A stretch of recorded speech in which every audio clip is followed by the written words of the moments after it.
Has it not knocked the door of your consciousness yet?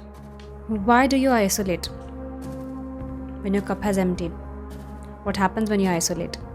You replenish your resources. And once you replenish your resources, by nature of it, you want to come back and give to the world again. To the world, to your loved ones. It's the need for connection that keeps making us want to reach out. To be loved, to be understood, to be acknowledged. To be known is to be loved. And it is beautiful to be loved. Completely, iridescently. You shy away from love because you don't know how to love. You don't know how to be loved. You pollute love with possessiveness, obsession, and such petty emotions. Well, they have flavors of their own, but love exists in solitude. Love exists like a lotus away from the grime, and it shines bright pink. It is aware of the dirt, it is aware of the grime, yet it shines and survives. That's love. Two hands held meekly on a clear trail. It is not needed.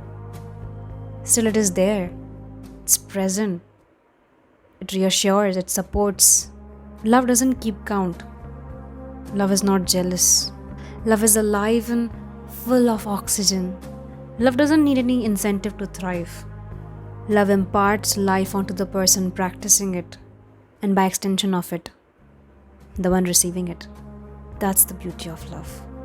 And love loves freedom. It loves to stay where there is no threat to its purity, to the way it is practiced. Love, however, is afraid of bondage, of criticism. Let love bloom.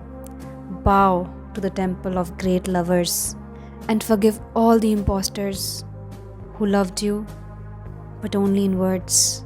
And forgive yourself for ever believing lies dressed as saviors of your blood. Give love another chance.